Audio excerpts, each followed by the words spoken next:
I'm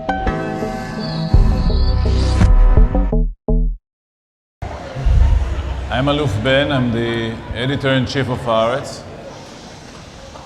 And the question posed to this panel is what to do with the frozen peace process. Now, I think that since the end of the failed mission of Secretary Kerry to renew the peace process last year, I think that it's the first time in decades when there's not even an effort, not even a lip service effort to resume the peace process between Israel and any Arab partner. In the last election in Israel in March, the issue wasn't even raised, or it was raised by Netanyahu a couple of days before the election when he said that no Palestinian state will happen under his watch.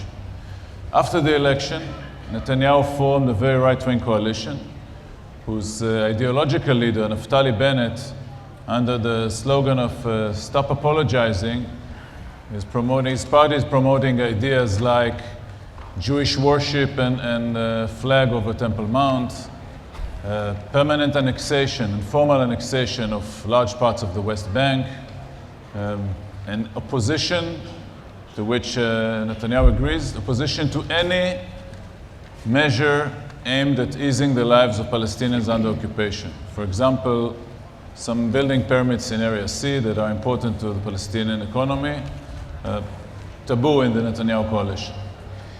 The Israeli public appears to be totally ignorant and oblivious to what's happening in the territories. The peace process appears like something from history.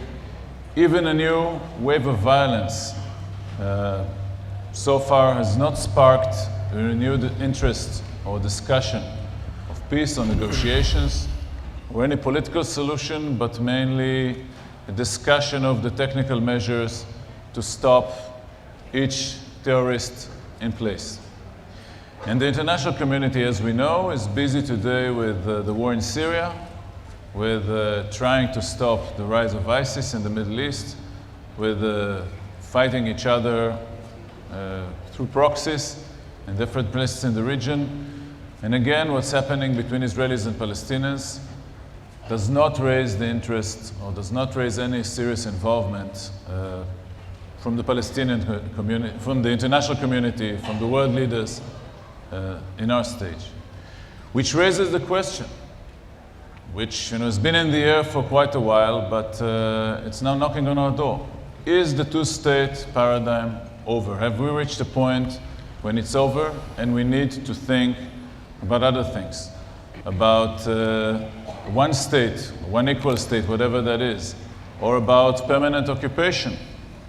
Even the warning of Secretary Kerry last week in a different forum in Washington about Israel becoming a binational state with a permanent segregated underclass failed to raise, to shake the Israeli public conscience. It was answered by Netanyahu saying we will not become a binational state, and then moving on to the next issue. And I think that our panelists represent the best possible combination of views about this question. I'll introduce them shortly. Member of Knesset Merav Michaeli from the Zionist Union, the head of the Zionist Union faction in the Knesset, and I must admit, a former colleague and columnist with Haaretz before joining politics. Jamie Ben-Ami, the founder and president of J Street, an organization that I believe many in the audience know pretty well. Dr. Husam Zomlot from Fatah, ambassador at large and head of the Foreign Relations Commission. And last but not least, Rob Danin, presently at the Council on Foreign Relations. Before that, the head of the Quartet mission in Jerusalem. And even before that, I remember him during the Bush administration playing a key role in facilitating the disengagement from Gaza with the Sharon government. And we've seen him many times at the Prime Minister's office in Jerusalem. Merav, I'll start with you. Is there any way to break the complacency of the Israeli public and to rebuild interest, public support in peace, in the two-state solution, in avoiding this reality of binational two systems, as Haaretz.com called it. I'll skip the good mornings and thank you and kol hakavod for the conference here and congrats. And it's high time, I think, for this kind of dialogue. And I'll say that you started by saying that most Israelis are not interested in what's happening with the Palestinians or in the West Bank. And I have to say that I don't subscribe to this description. Most Israelis are ignorant as to everything that happens in the West Bank and with the Palestinians and with Israel in the West Bank, etc. Because most of Israelis, unfortunately, do not read Haaretz. And if you don't read Haaretz, then you do not have an idea what's going on, and you are the first one to know how true this is. Israeli media totally ignores, I would say as much as hides, everything that is the reality of the conflict on the ground. So most Israelis, it's not that they're not interested. They're being totally, on a daily, hourly basis, frightened by the right-wing politicians who are supposed to be their leadership, who are in power for almost 40 years now, are being frightened by them, are being told lies, hardcore lies about reality and about the options and about things that are being said and are being done, and really are living in this fantasy world in which there really is no reason. But how can you change that? Besides reading Haaretz and selling more copies of Haaretz and more subscriptions. First of all, I urge you to do that.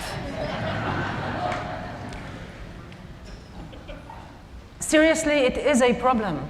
The fact that we have a media which has largely adopted the right-wing narrative in every possible way is a major obstacle for us as in the opposition, the Zionist Union, and everyone with us who believes in peace, who believes in a Palestinian state next to a Jewish democratic state, who live in peace and for the common good of everyone. We have very little platform, and member of Knesset Livni, the partner of labor in the Zionist Union, have described it very well, how the language is being robbed of us, slowly but surely. So I don't want to get into how do we change that, because I don't think this is the key. I don't think the public, with everything that we've said, first of all, But even during the election, in which the Zionist Union came forward with a considerable achievement, and still, you did not raise that issue. The issue was the personality of Netanyahu, his leadership style, and so on, but there was not an effort by any of the major opposition party to raise the flag and say the future of Israel demands a two-state solution in the same articulate way that Tzipi Livni just put it. First of all, Tzipi Livni was articulate about it also during the elections, as well Herzog and as all of us. In terms of what you can get through and across, in the media, it goes back to what I just described. But I want to go back to the fact that despite everything I'm saying, still a majority of Israelis supports the two-state solution in principle. But since there were so many failed attempts, most of Israelis do not believe anymore that this is possible. And I think that Mr. Zomlot will say the same thing about the Palestinian people. There is a kind of a mirror effect between us and the Palestinians. And I heard Haaretz stand here and say that a Palestinian state is the interest of, and peace, and a Palestinian peaceful state is the interest of the Palestinian people, just as much as I see a Jewish democratic state next to a Palestinian state, the interest of the Jewish Israeli people. And it's amazing to see how we have common interest and we are not able to reach. So just let me finish. I know we don't have a lot of time, so just let me get to the point. You keep interrupting me. The media is the problem, as you said.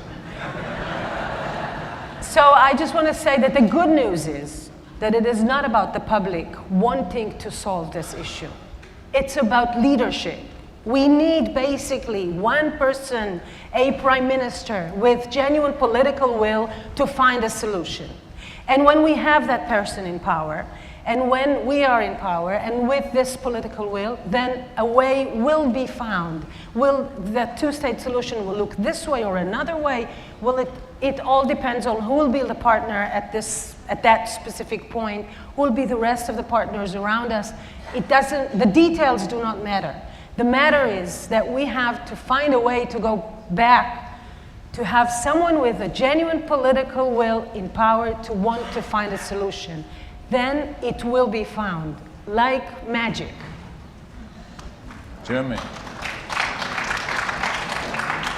J Street was established mainly to support peace and to build public support for peace in the Jewish community in the United States. Will you have to change your strategy given the lack of any meaningful process? Where is it heading in your community, in your specific area of lobbying? So I'd say a couple of things.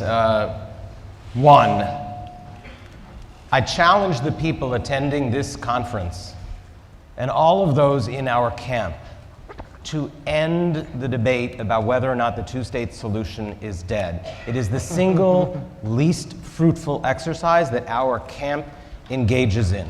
Imagine if you wheel a patient into an emergency room and instead of actually working to save the patients, the doctor stood back and said, well, how close is he to death? Is he dying? Is he not? That's what it feels like when I am in a discussion with the people in our camp. The issue is, there is no other solution. There is only the problem, which is the current reality, and then there's a solution. And the question is, are we going to get the political will in this country, in Israel, among the Palestinian people, to solve the problem? And that's the only question that needs to be in front of this camp. So the question here in this country is, given that a majority of Jewish Americans understands the absolutely vital necessity of a two-state solution, given that the majority of Jewish Americans who care about Israel are in line with the President of the United States and with the Secretary of State, how do we change the politics in this country so that the people who make the policy decisions no longer feel constrained? That's what J Street is about. We're not going to change the reality on the ground from this country. We can change the political reality here, and that's what J Street is doing, and that's what we have to aim to do. But you're approaching a presidential election. Do you believe that after that we're going to see even the level of commitment that we have seen from President Obama and Secretary Kerry from the next president? The resolution of this conflict depends, as Merav said, on leadership in Israel and among the Palestinian people. The President of the United States is not going to ride in, he or she, on a white horse and solve this conflict for you. This has to come from a political will in both parties. When and if there is that will, the United States has a critical role to play, and J Street will provide the political backing to that president. But don't count on us to solve the problem for you. The leadership has to come from the State of Israel and from the Palestinian people to put forward the leaders that Merav spoke about. It's not going to be a resolution coming from the outside or above. Husam, as Barak Ravid recently reported, the Israeli cabinet started discussing the possibility of dissolution of the Palestinian Authority. Are we actually approaching that situation? Is there a new thinking among the Palestinian leadership, among the political elite on the Palestinian side, of a different way of dealing with this, given the failure, given the ongoing occupation, given the growth of settlements, etc., etc.? Yes and no, Aluf. Yes, there is new thinking in Palestine about how to deal with this. But let me start where Jeremy just ended, about not really relying on anybody, not wanting or not waiting for the Messiah to come from somewhere else, from Washington or even from Tel Aviv for that matter. For us Palestinians, we have tried that model for many, many years. We have been waiting for successive American administrations with a great deal of disappointments. We have been waiting for successive Israeli elections with greater deal of disappointments. And today the paradigm shift is not about the two-state or the one-state. By the way, this whole one-state discussion could be the most harmful, damaging aspect about the prospects of peace. Because if you offer the Palestinians a real one-state, equal rights for all of its citizens, egalitarian state by the meaning of egalitarian, I think most Palestinians, the majority, will accept that. But I do not believe this is the discussion today. I don't think this is what some mainstream quarters are talking about. And therefore, number one, we have to think about this as really damaging in terms of its intent to deprive the Palestinians of the one thing we have, which is the illegality of the occupation and the settlements. And once we remove that 1967 lines, then I believe the situation will be just entrenched one-state reality as we are facing. And by the way, tactically, it might be the right wing in Israel tactic to try and erode that line. So we have to be mindful. And so that's why it's important to remind people that there is occupation, that there are settlements, exactly, that the 67 line should exist. Exactly, Aluf. That's our starting point. So the discussion in Palestine is not about the goal. The two-state solution is a very good goal.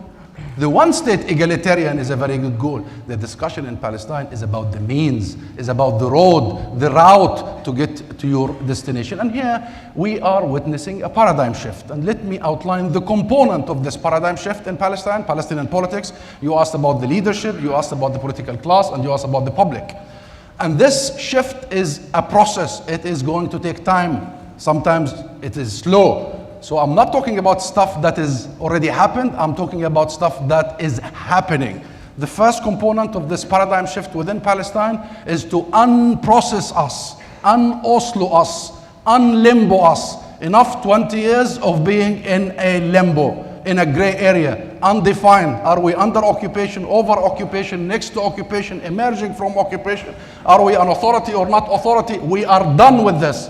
And therefore, when you hear Dr. Saeb Erekat talking about the need to redefine relationship, when you follow the PNC, the Palestine National Council, and the Central Council taking serious decisions about the unprocessing us, it's our attempt to proceed in a different way towards the two-state solution. Number two, it is our attempt to de-link our rights from a solution. Said who? That we have no rights in the absence of a solution. Said who? That we should wait another 22 years to reach a solution. Let Israel and Netanyahu and Lieberman and all what have you do whatever they want to do damage on their own society and on us. And in the meantime, we are really going through a very painful exercise. And you just had one example of a man who was shot last week, and he happened to be the nephew of Dr. Saeb Erekat. But he was also engaged in, he was also engaged in an attack. Until we get to know what exactly happened. And there is no due process so far to be credible. But this is not the discussion. We are delinking, and we have rights under occupation. And we have rights in the process of a political solution. Number three of this evolving process of trying to shift our minds of the means and ways and tools is nonviolence. This is going to take time. It's not an easy thing to just start on nonviolent rules. But we have started a few years ago. The UN is a non-violent legitimate tool. When Netanyahu talks about our UN as diplomatic terrorism, I don't understand what he means. The ICC and the idea of accountability is a legitimate non-violent tool upon us. The BDS and people's ability to boycott illegality, not reverting to violence, is a legitimate tool in the hands of people. And in this non-violent era, I know it's going to take time. But people are reporting more the violent clashes, but less attention on the non-violent demonstrations happening everywhere in the West Bank and Gaza and East Jerusalem. There are thousands of our youth who are taking part in the peaceful, non-resistant, daily of the occupation. This process is going to take time, and with it, the internationalization of our cause, and with it, the seeking of international sanctions on the illegality. And I'm saying this, Aluf, because we have got to the conviction that the problem is a Palestinian problem. Israel has not really convinced itself, and I mean by Israel, not the entire Israeli society, the political class, that they have a problem with the small window. And therefore, if you don't have a problem, you don't seek solutions. The Israeli narrative and policy for all this long is a non-solution. Non-solution. And by the way, speaking about non-solution, there was a small window when Israel felt the problem and sought a solution. 1993, 1996. But that opportunity of Israel feeling the problem and seeking a solution was murdered physically by Yigal Amir and politically by Benjamin Netanyahu. And since 1997, when Benjamin Netanyahu was elected, we are in the non-solution era. And therefore, we have to create the problem, a bloodless sense of crisis in Israel. The last component, the fourth and the last, is us, the Palestinians, and our enlargement of our political representation. We cannot do the non-violence, the internationalization, the delinking of our rights without our unity. And I tell you, there is a great deal of talk about the reconciliation, but things are happening. Slow, but they are happening. President Abbas issued an invitation to Hamas to join the Palestine National Congress and called on Hamas to form a national unity government and called on the entire Palestinian political factions to go into elections. Yes, things are not happening as fast as we want, but the train has already left the station.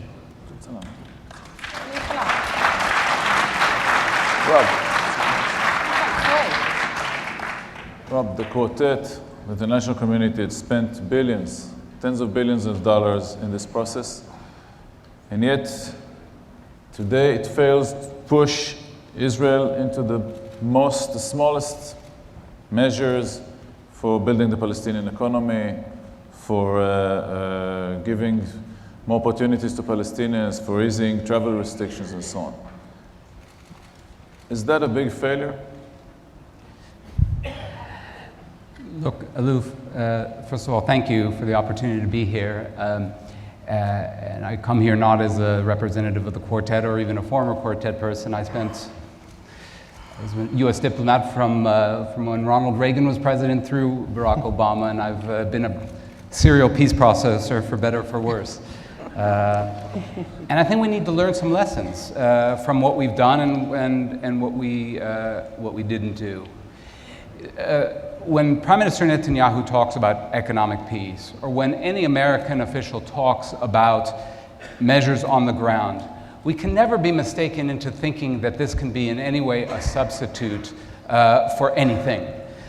You and Israel have tried since 1967 through 1980 all sorts of efforts at quality of life initiatives as a palliative to beautify the occupation, to make it more palatable, with the view that maybe it will mollify Palestinian national aspirations. It has the opposite effect. It fuels them. So let's not kid ourselves.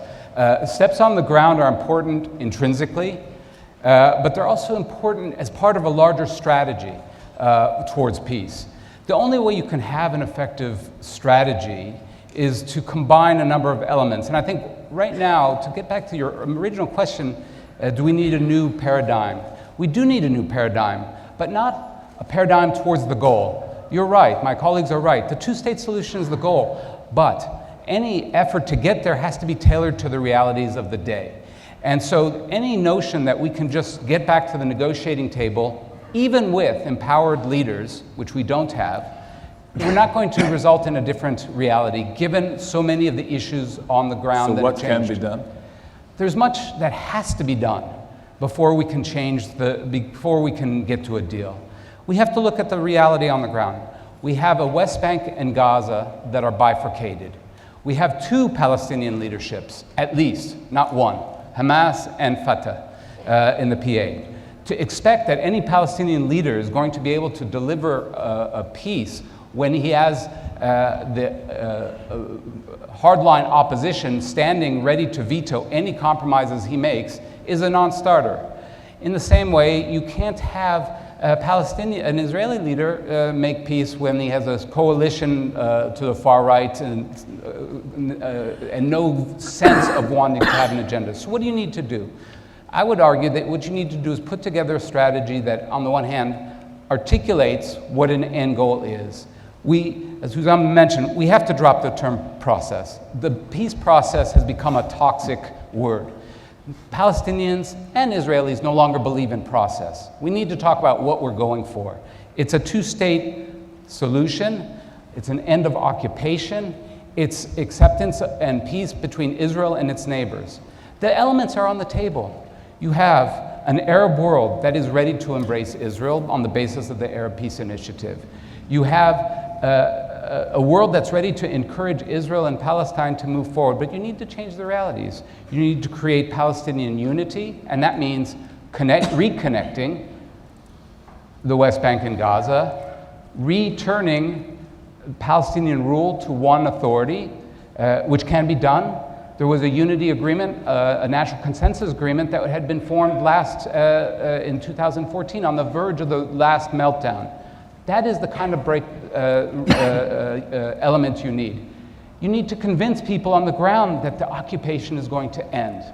That means something has to be done now by Israel to convince Palestinians that the occupation is going to end. And the most poignant and direct way you can do that is through settlements. But these preconditions give a lot of... No, they're not preconditions, Aluf. They have to be elements of a way forward. No, but they give a lot of veto power. That combine a sense that the diplomatic process moving forward is in sync with realities towards deoccupation and a real peace and acceptance of Israel in the neighborhood and Palestine in its neighborhood.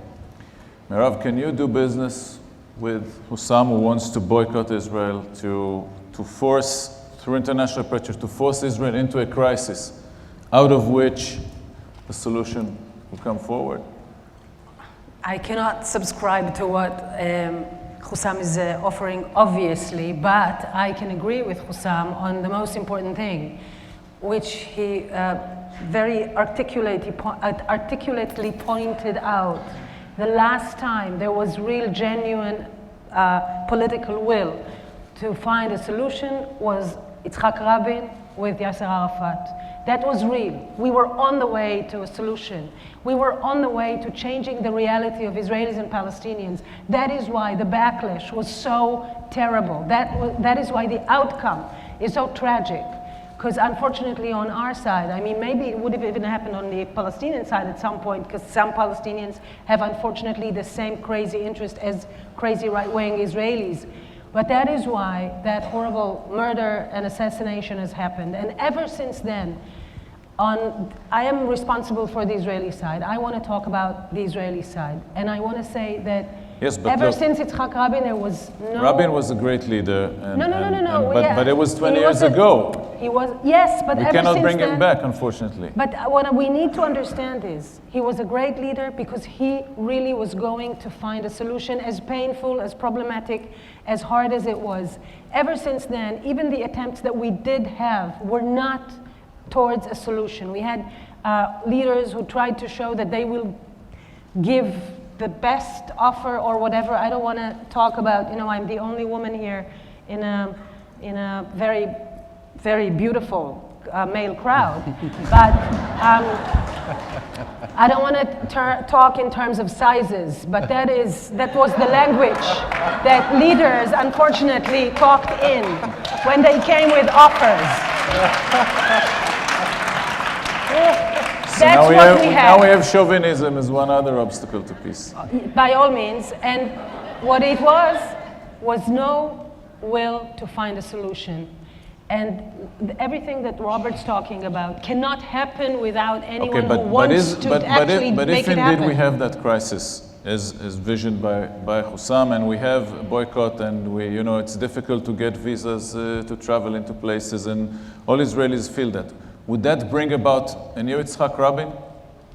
Even the sanctions on South Africa took, over 10 years to have an effect. So even if there is serious pressure of any sort on Israel, which, of course, I, as a member of Knesset, cannot possibly support, let alone invite.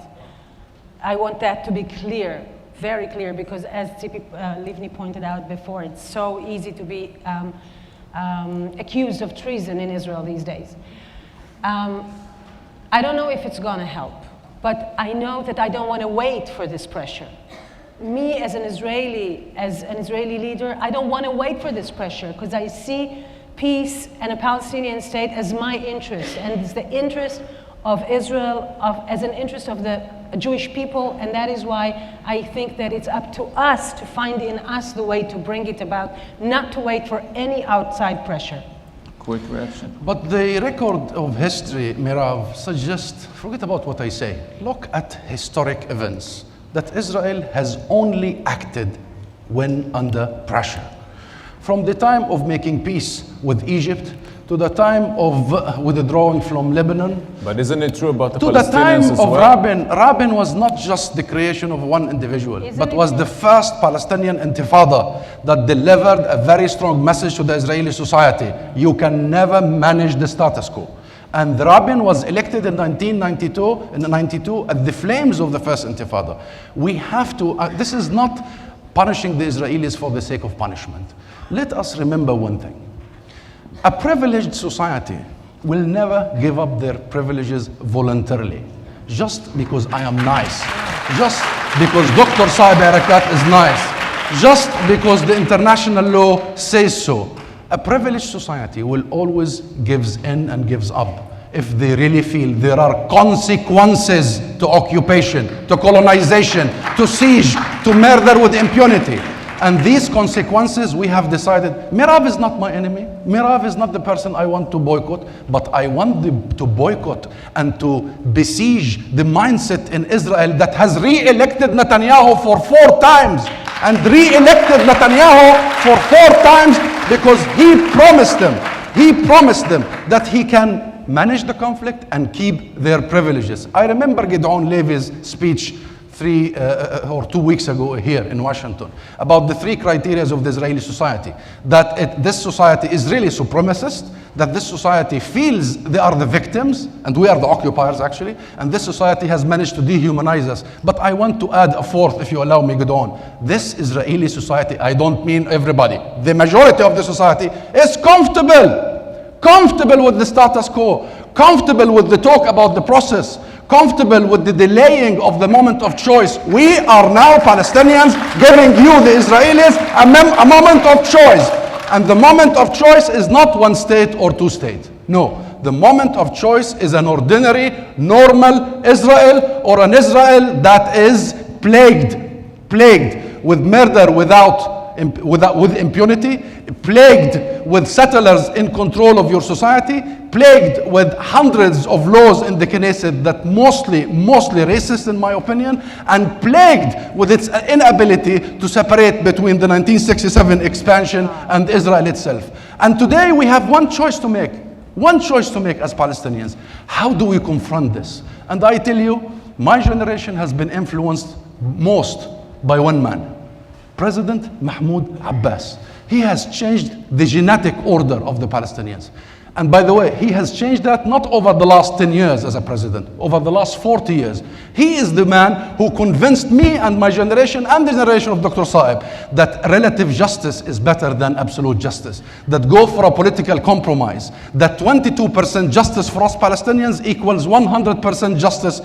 Peace for the Israelis. And then he went into the Oslo process. He's the one who negotiated and signed Oslo. And then he went into building the state from below. Remember the Salam Fayyad and the state building? And then he ended with the internationalization.